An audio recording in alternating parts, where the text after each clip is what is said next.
We're talking today about the Roman Republic, which becomes the Roman Empire, the rise and fall of Rome.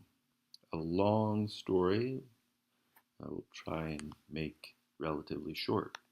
Some of the questions that you should be thinking about as we go through this, thinking about the differences between Roman Republic, and the democracy that we see in Rome and the democracy that was developed in Greece. How did they differ? Usually, when we talk about Rome, one of the great innovations, political innovations of Rome, is the development of representative democracy as opposed to popular democracy. Think about some of the factors that came into play when Rome battled Carthage. And why were the Romans so determined to battle, to go to war with Carthage again and again? Think about the way that the development of Christianity intersected with the Roman government. Why was Christianity so successful within Rome? And what was its impact? And think about some of the elements of the heritage of Rome. What do you think is particularly valuable? We spend a lot of time, not just in this class, but in talking about history in general, we spend a lot of time talking about Rome because of its importance in our heritage, the Western heritage. This is a picture of Romulus and Remus being uh, fed by a she-wolf. The legend, of course, are these two twins born and left in the wild and raised by a wolf. And I think its significance, really, there's a couple things that are significant. It's significant to think about what is the origin myth of Rome. Think about the characteristic of a wolf. A wolf is fierce. This is a characteristic that was prized by the Romans. They thought of themselves as fierce. And also, part of that story is the way that Romulus and Remus fought bitterly, and one murdered the other. So we have bloodshed, in a sense, civil war, starting with the very beginning of Rome. The area occupied by the Roman Empire was very large by the end of its existence. It stretched all the way from Great Britain, across the Middle East, across the shores of the Mediterranean, from North Africa to Greece, to Asia Minor, what is sometimes called Asia Minor. The history of the Roman Empire really begins with a small kingdom, or actually maybe a village, I guess you could say, um, in the central Italian peninsula. There were three tribes um, inhabiting a village, developed into a small city-state ruled by an Etruscan king. And about 509 BC, we have the deposition of the king. The king is deposed, and that usually marks the beginning of the Republic. The Republic obviously has many changes that occur, internal changes that occur over the next 500 years or so. There is a Republican constitution, in other words, a constitution for this country. Republic literally means the property of the public. So this is a government where the government is owned by the people, theoretically. right? So we have this constitution gives power to the consuls who are elected by assembly, and of course the people who have material means, the elite, dominate these assemblies. Later on, we have the development of a senate, which and these are you know populated by patricians. In other words, the political elders, and they ratify the major decisions made by the government. Now, of course, this is not a government like a modern government, but the it is a government, and it is, in a sense, in a very real sense, um, of the people. That is, or of the directed by the public. So this map shows you the beginning of the areas that were controlled by the Romans and the Etruscans and the Carthaginians. The Carthaginians, of course, predate the development of the Roman Empire. Their origins are a little bit misty, but they were a trading people stretched from what is now modern Lebanon all the way to North Africa, and they had settlements in some of the islands in the Mediterranean. One of the things that was remarkable about the Roman Republic is the development of this, what is sometimes called the rule of law. In other words, the idea that even rulers were subject to the law. Even they could not flout the law, ignore it. Early in the history of the Roman Republic, we have this so-called struggle of the orders, which is portrayed in different ways. It's in some sense a class conflict between the plebeians, the lower classes, who were doing most of the grunt work, and the upper classes.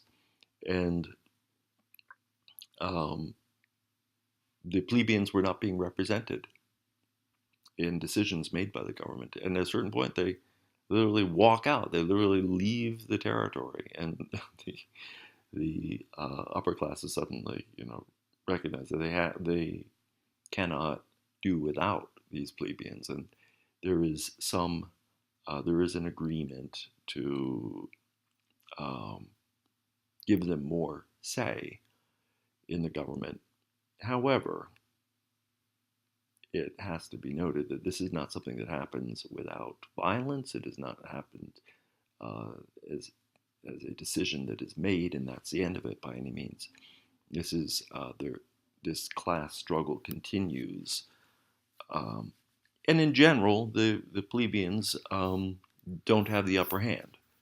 So they make gains and then they lose gains, and this is a constant struggle. One of the most important developments in the Roman Republic is the war with Carthage, the so-called Punic Wars. The Punic Wars um, is starts because Carthage is seen as for one thing, an economic rival. As you saw on that map, they were occupying parts of the islands off of Rome, especially Syracuse, or Sicily, which has and this was seen to be threatening, and so we have a series of 3 wars with Carthage, and at this point, Rome had already gradually taken over large parts of the Italian peninsula, taking over one tribe after another. One one ethnic group after another, and pulling them into the Roman world, granting them citizenship, incorporating them into the army.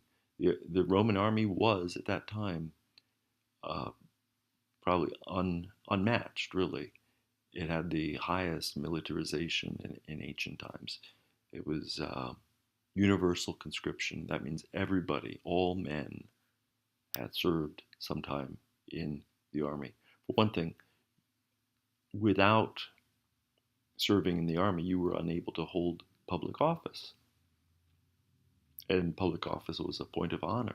So there was a high incentive to serve, and it was required on top of everything else.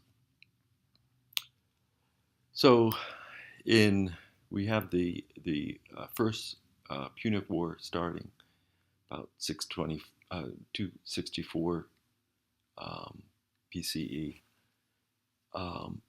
We had bitter battles. Rome has been alarmed by the Carthage's occupation of Sicily. They are followed by the Second and Third Punic Wars. The Second Punic War, we have the legendary, well, actually historical, but it was feat of General Hannibal taking his troops through the Alps with elephants, a troop of elephants, which are a wonderful, sort of a weapon of mass destruction. Unfortunately, they did not travel through the Alps terribly well, and it was also a little bit difficult to control them. And he is nearly at Rome when he turns back, and he goes back to Spain. So it's sort of a one of those question marks, and history would be quite different, perhaps, if Carthage had not lost the Second War. By the Third Punic War, Carthage is definitely on the defensive. Rome completely destroys Carthage. The legend is that Romans salted the earth where Carthage stood. That's somewhat unlikely because, remember, salt was actually expensive in the ancient world. But the legacy of the Punic Wars, the reason this is so important historically, is that it changes the character of what had been the Roman Republic.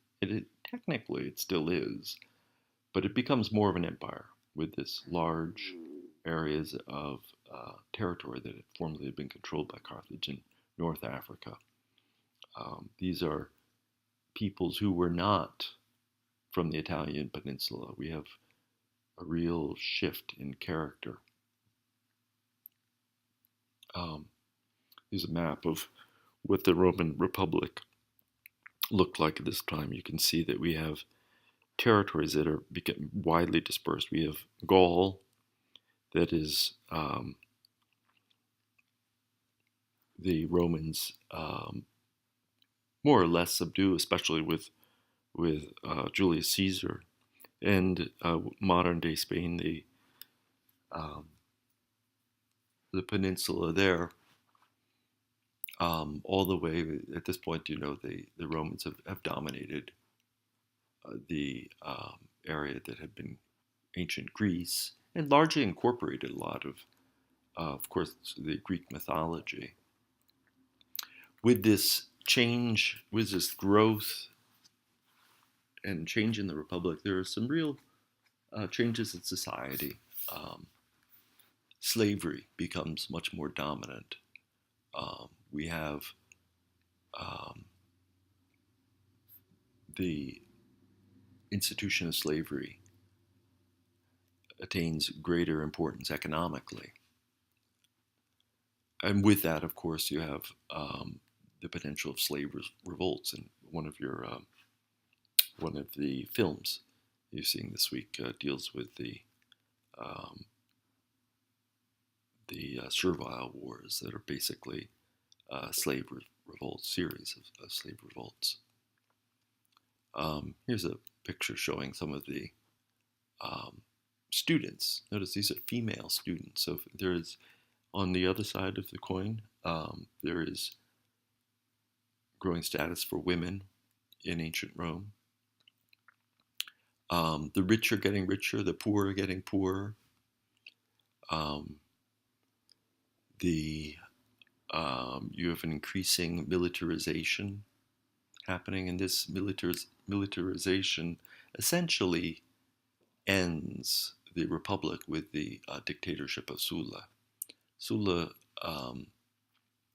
is a military dictator who comes to power um, about the roughly 79 BCE, and threatens, actually he subdues and represses the family of Julius Caesar, another character you've probably heard of. Julius Caesar, we have a little bit of go into some detail of his biography here. Very notable character, perhaps one of the great Romans, obviously. Not necessarily a completely nice guy, but he's got some interesting. He has a real consistency in his moral code. He leaves Rome because of this repression by Sulla,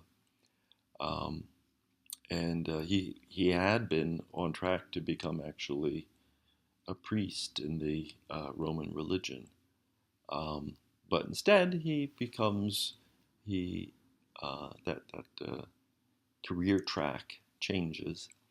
He works as a legal advocate, defending people who are against corrupt officials.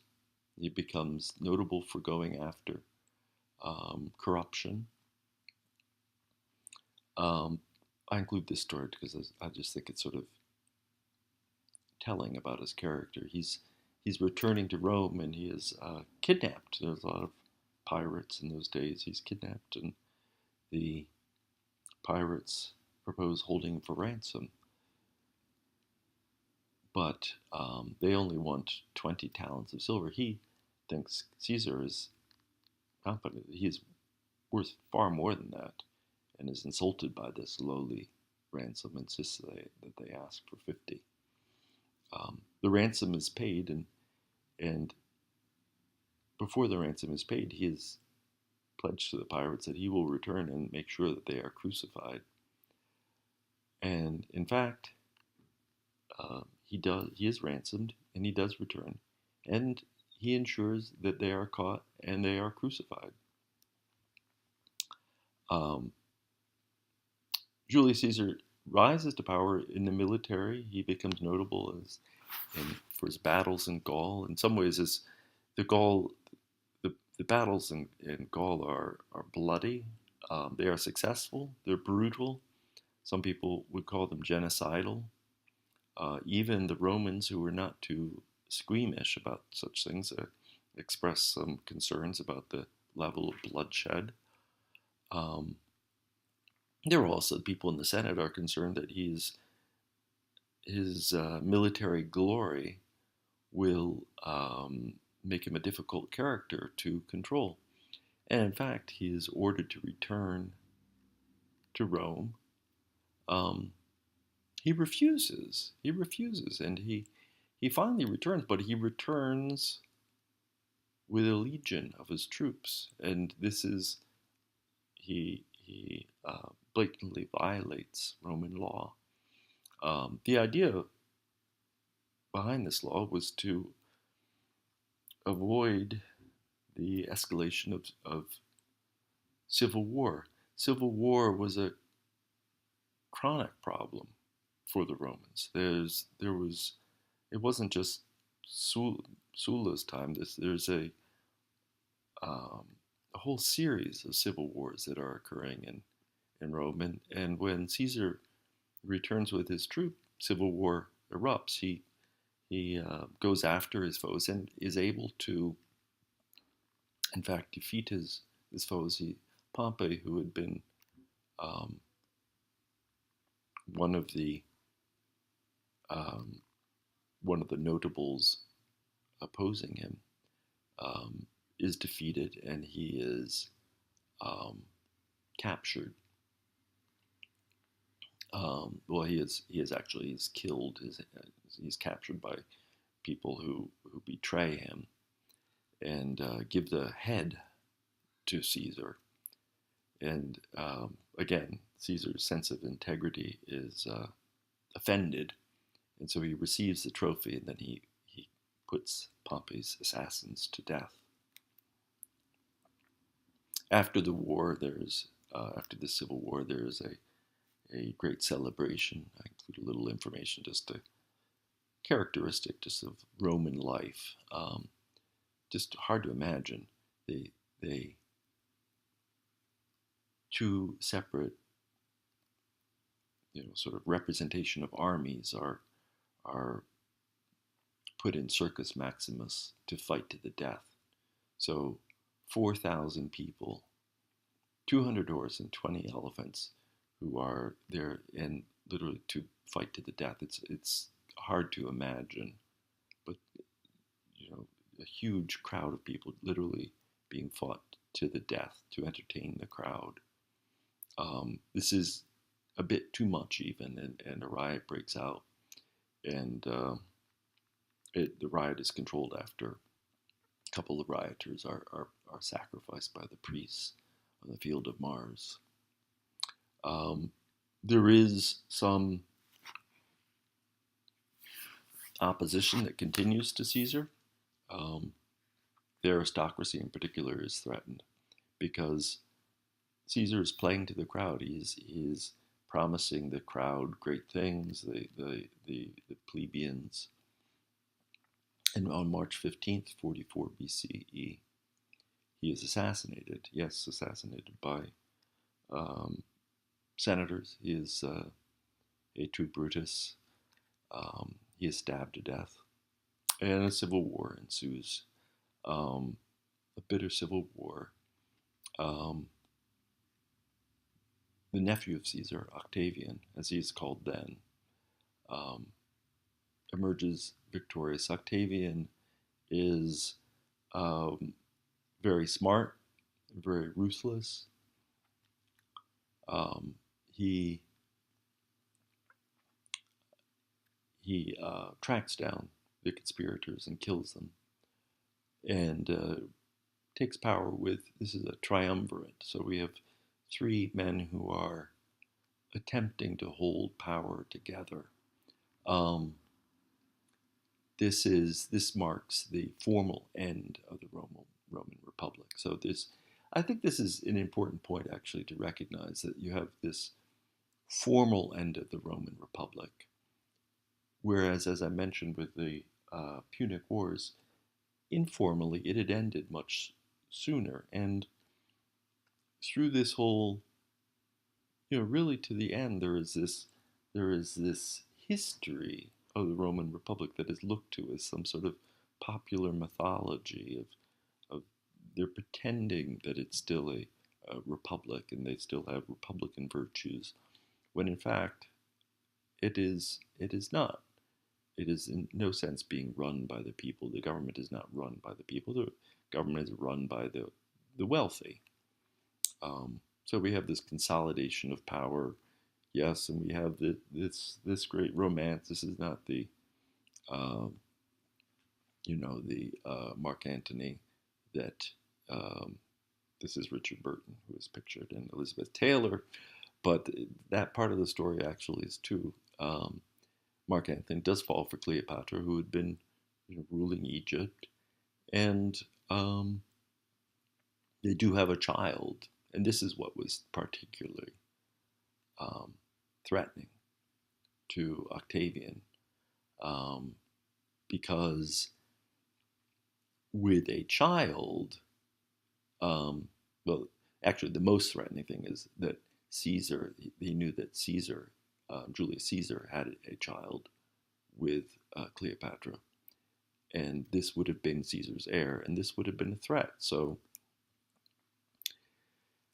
he basically builds up the case for war against Cleopatra, saying that this is a she Mark Antony and she represent a foreign threat to Rome, threat to Roman culture, and that war is. He goes to war and defeats them in the Battle of Actium. Um, it actually was not. It was a very important historically. Um, it probably was not a huge naval battle. Nonetheless, by in 30 BCE, they both die. They both commit suicide after the Battle of Actium, when they are on the verge of being captured. Octavian takes the name of Caesar Augustus, and um, this is where the empire really develops. We have this contradiction, as I mentioned, between this idea of wanting to be a republic, and yet it is not, in any sense, government being run by the people. The empire is run by the emperor and those and his advisors. There is this pro forma that is just for appearances only um, procedure of going to consulting with the Senate, but it is just that. It's just appearances. On the other hand, um, Caesar Augustus was a very skilled administrator. He sets up the fire department, a police force. This is very, very far-reaching, very civilized at the time. You know, you have Rome really develops as the capital of the empire. Um, here is a depiction of a famous statue of him. You can see the little the people, um, looking to him for support and for guidance. Um, the Praetorian Guard is established before this, um, but it really gets gets force from um, the emperor Caesar Augustus, and it becomes important later, especially because it becomes a political force, and eventually you have this series of barracks emperors who are um, chosen by this personal bodyguard. Um, with the Roman Empire, we have what's so-called Pax Romana. This, because of the great wealth, you have a commercial growth. The Mediterranean region, you have peace. Pax means peace in Roman. So there is, because of this military power, you have commercial power. Um, you have foreigners are granted citizenship in the Roman Empire. Um, the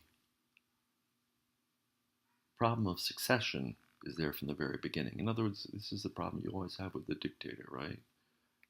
Who's going to take over afterwards? When there's an heir, that's great. That makes it relatively easy. But there's not always an heir. A number of Roman emperors did not have heirs.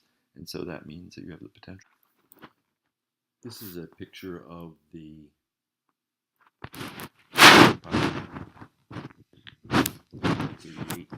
the Common Era. You can see there.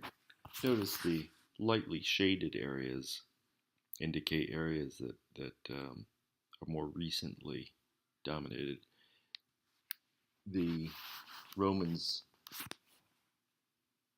did settle in Great Britain, but they did not conquer the entire British Isles. They did not, for example, subdue Scotland, where the wild Picts, the tribes in the north, continued to harry the Roman troops. Here's a picture of what is left of the Colosseum, which is now, of course, filled with tourists, but in its day had many a brutal display. Here's a map of showing the economic links across the Roman Empire, approximately 180 CE. You can see the vast array of resources that are being developed across this European region. I mentioned the Barracks Emperors. We have this happening later in the history of the empire. The sometimes in the middle of what is sometimes called the third century crisis. It's a series of emperors who are appointed basically by the Praetorian Guard, chosen by the guard. In other words, chosen because they could be easily manipulated. So you have this problem of leadership that is dangerous for the empire and leaves the empire in some ways poorly protected against its enemies. So in some we have this development of a republic and then an empire. The culture has a number of characteristics. On one hand, under the Pax Romana, we have substantial economic development. On the other hand, we do also have development of slavery, a very brutal slave system, a very, high proportion of slave population, and very martial culture, very militaristic. We do have development of poetry and literature, but of course much of this many elements are borrowed from the Greeks. And the Romans are great builders, great users and developers of technology. Very, in some sense, this idea of being very practical. They always consider themselves more practical than the Greeks.